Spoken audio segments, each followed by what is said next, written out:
Imagine a large technology firm investing heavily in artificial intelligence research and development.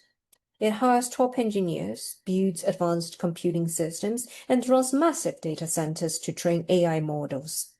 The goal is clear: develop better AI systems and earn profits through subscriptions, licensing, or enterprise contracts.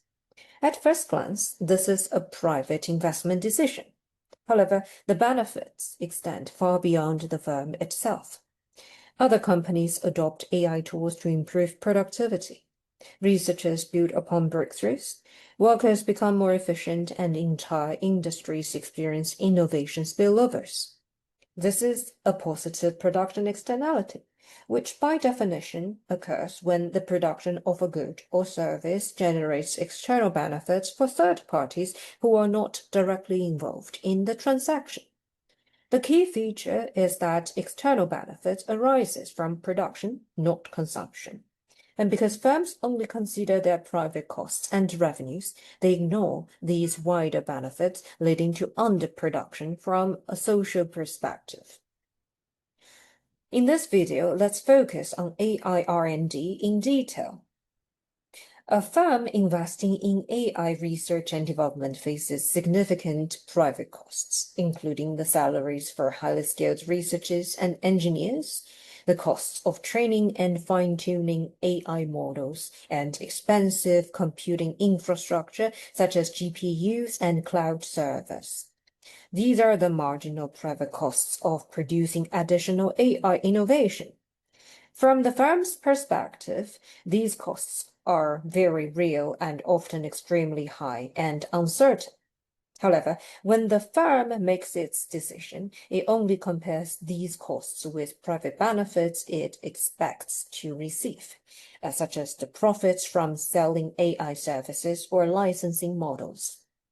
The problem is that this calculation ignores the wider benefits created for society.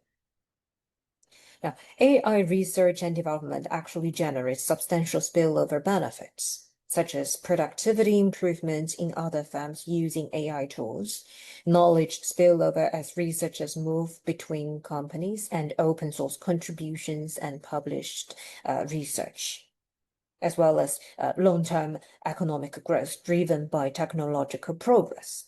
These benefits are enjoyed by society but are not fully captured by the original innovating firm. So the social benefit of production exceeds the private benefit. Now, let's see this using a diagram.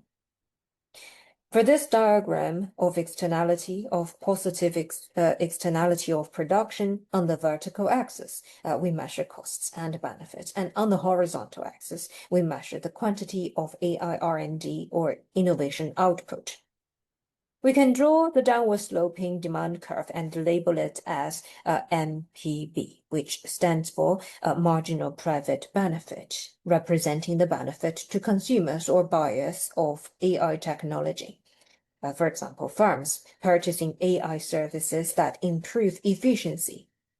In this case, we assume no major external consumption benefits exist. So MPB is simply also MSB, the marginal social benefit. The two curves overlap. Now, let's draw the MPC curve, which is upward sloping, marginal private cost. This reflects the firm's internal cost of AI research and development, the highly skilled labor costs, and computing infrastructure and cloud computing, energy consumption, data processing, etc. These costs are substantial and they increase as output expands. So MPC is upward sloping. Now, we introduced this key concept, MSC, marginal social cost. But because AI R&D generates positive spillovers for society, the true cost to society is actually lower than the private cost borne by the firm. Why? Because while the firm pays for research, society benefits from knowledge diffusion, productivity gains in other industries, and innovation spillovers. These benefits effectively reduced the net social cost of production of producing AI innovation. So MSC, the marginal social cost curve, actually lies below MPC. The free market equilibrium occurs when MPB equals MPC. So this point here is the market equilibrium, and this gives the market output QM. At this point, firms only consider private benefits and private costs. They do not take into account the external benefit created for the wider economy. The socially efficient level of output occurs when MSB equals MSC. At this point here, this is the socially efficient equilibrium, and it gives the socially efficient quantity QS. Since MSC is lower than MPC and marginal social benefit MSB is equal to MPB, we find out that QS is greater than QM, and it means that the market underproduces AI research and development relative to the socially optimal level. And the area between the two quantity QM and QS bounded by the two marginal social curves, marginal social cost and marginal social benefit, is the area of deadweight loss, DWL here.